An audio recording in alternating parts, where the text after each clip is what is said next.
చేరారు, పార్టీని కూడా విలీనం చేశారు. మరి ఆ పార్టీలో జాయిన్ అవటం మరి వైసీపీకి ప్లస్ అవుతుందా మైనస్ అవుతుందా, అసలు మీరేమంటారు? అసలు కాంగ్రెస్ పార్టీ లాస్ట్ ఎలక్షన్స్లో ఎన్ని వచ్చినాయి దానికి నాకు తెలిసి అయితే 100 కంటే తక్కువ వచ్చాయి ఓటు స్టేట్లో. అలాంటి పార్టీకి సంబంధించినంత వరకు ఎంత తక్కువ మాట్లాడుకుంటే అంత మంచిది లేదు. అసలు షర్మిలమ్మ గారు ఏ రోజైతే తెలంగాణలో పార్టీ పెట్టారో ఆ రోజే ఆమె రాజకీయ ప్రస్థానం ఒక దిశలో మొదలుపెట్టారు. ఆ తర్వాత ఏదైనా తెలంగాణ నుంచి తర్వాత కాంగ్రెస్లోకి రావాలని ఉన్నారు. దాని వెనక ఎవరున్నారని కూడా ప్రజలకు, దేశానికి అందరికీ తెలుసు. ఈరోజుకు తెలుసు. చంద్రబాబు నాయుడు అనే వ్యక్తి అన్ని రకాలుగా ఒకవైపు కాంగ్రెస్ను మేనేజ్ చేస్తూ, ఇంకోవైపు బీజేపీలో తన మనుషుల ద్వారా మేనేజ్ చేస్తూ, పవన్ కళ్యాణ్ను, జనసేనను మేనేజ్ చేస్తూ, నేను ఎప్పుడు అంటుంటాను ఆర్కెస్ట్రా ఏ నుంచి జడ్ వరకు రకరకాల పార్టీలను, వ్యక్తులను అందరినీ ఇచ్చేస్తూ జగన్మోహన్ రెడ్డి గారు టార్గెట్గా ఎట్లా అట్లా అర్జెంటుగా ఆయన దించాలి. ఎందుకంటే వేరే రకంగా ఎదుర్కోలేడు కాబట్టి ప్రజల్లోకి వచ్చి కానీ ప్రజల సమస్యల గురించి దాని మీద యాక్ట్ చేసి కానీ, లేదా నేను అధికారంలో ఉన్నప్పుడు ఇది చేశానని చెప్పుకునే ఘనకార్యం లేదు కాబట్టి, అది లేదు కాబట్టి, సో ఇలా కొత్తవన్నీ తీసుకొచ్చి వీటి ద్వారా ఏదో సంచలనమైన ఇది జరిగింది అన్నట్టు ఒక రకమైన మీడియా పరమైన పర్సెప్షన్లు ఇది క్రియేట్ చేయడానికి చేసే దాంట్లో భాగంగా దీన్ని కూడా కుట్ర పన్నాడు. రకరకాల దీంతో ఇప్పుడు ఏదైతే షర్మిలమ్మ గారు చేరారో అది జరిగిందని మేము భావిస్తున్నాం. సీఎం రమేష్ ఫ్లైట్లో మాట్లాడడం కానీ, లేదా అక్కడ ఆయన బ్రదర్ అనిల్తో బీటెక్ రవి, ఇవన్నీ యాదృచ్ఛికమని మేము అనుకోవట్లా. ఎందుకంటే ఇదే బ్రదర్ అనిల్ను ఇంతకుముందు ఎంత దుమ్మెత్తిపోసేవాళ్ళో అందరూ తెలుసు. మీ అందరికి మీరే వాటన్నిటి అప్పుడు చేసేవాళ్ళు. క్రిస్టియన్ ఓట్ల కోసం గాలం వేస్తున్నారని, బ్రదర్ అనిల్ వస్తున్నారని ఆయన ఒక దీని కింద చూపేవాళ్ళు. మరి నిన్న చాలా మర్యాదపూర్వకంగా ఈయన పోయి ఎయిర్పోర్ట్లో కలిశారంట. ఎయిర్పోర్ట్లో ఎట్లా మర్యాదపూర్వకంగా బీటెక్ రవి కలుస్తారో నాకు అర్థం కాదు. వాళ్ళు వెళ్ళి కలవడం. సో ఇవన్నీ వరుస పెట్టి ఆ తర్వాత అక్కడ ఢిల్లీకి సంబంధించి మాట్లాడడంలో కానీ వీటన్నిటిలో వాళ్ళ ప్రయత్నాలు అన్నీ జరుగుతున్నాయి, అందరికి తెలిసినవే. వాటి గురించి మేమెందుకు కామెంట్ చేయట్లేదంటే ఇష్యూస్ డైవర్ట్ అవుతాయి, మేము దేని మీద చెప్పాలనుకుంటున్నామో దాని నుంచి డీవియేట్ అవుతుంది కాబట్టి మా అంతటా మేము అనట్లా. But at the same time సొంతంగా పార్టీ పెట్టుకోవడానికి కానీ, లేదా ఇంకో పార్టీలో చేరడానికి కానీ ఒక్కసారి ఆమె రాజకీయ ప్రస్థానం మొదలయ్యాక షర్మిలమ్మ గారికి ఆమె ఇష్టం, అది ఆమె చూజ్ చేసుకోవచ్చు వెళ్తారు. ఒకసారి వచ్చిన తర్వాత ఇక్కడికి వచ్చాక కాంగ్రెస్ పార్టీ నాయకులుగానే ఉంటారు, నాయకురాలుగా ఉంటారు. ఆమెకి ఇక్కడికి వస్తున్నట్టు కూడా ఇంతవరకు అనౌన్స్ చేయలేదు. ఏపీ నుంచి అండమాన్ దాకా ఎక్కడైనా పనిచేస్తారన్నారు, తెలియదు. ఒకవేళ వస్తే కాంగ్రెస్ పార్టీ నాయకురాలుగా వస్తారు.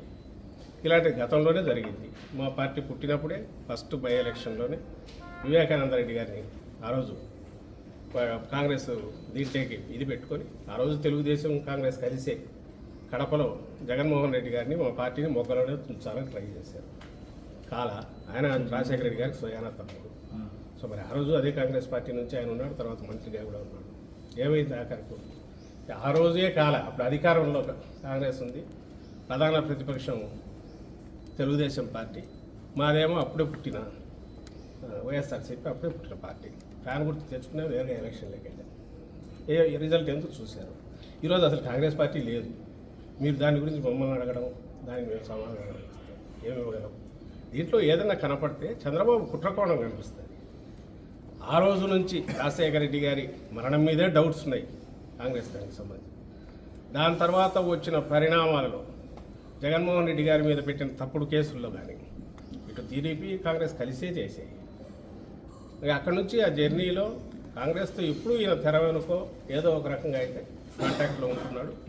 ఇప్పుడు కొత్తగా దానికి మళ్ళీ ఇంత జీవం పోసి జగన్మోహన్ రెడ్డి గారి మీద దుమ్ము ఎత్తిపోయించడం ఎట్లా, లేదా ఏదైనా ఓటు ఏదైనా ఉంటే కొంచెం లాగ్గలమా అనే ఒక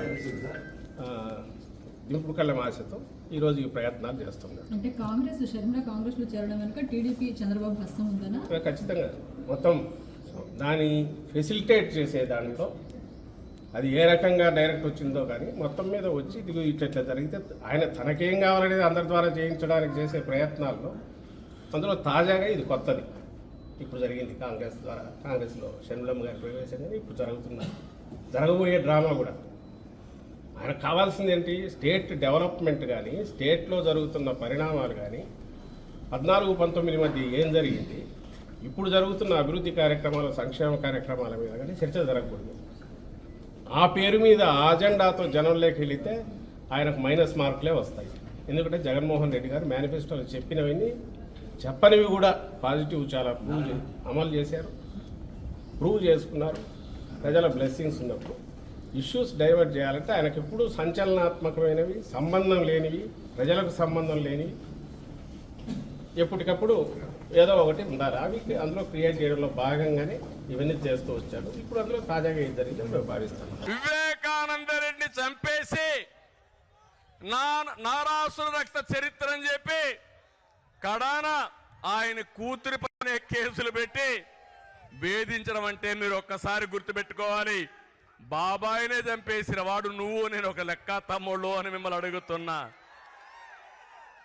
కడాన ఈరోజు మీరు చూస్తే చెల్లెలు, ఆ రోజు జగనన్న బాణం, జగనన్న వదిలిన బాణం ఏమైంది? ఈరోజు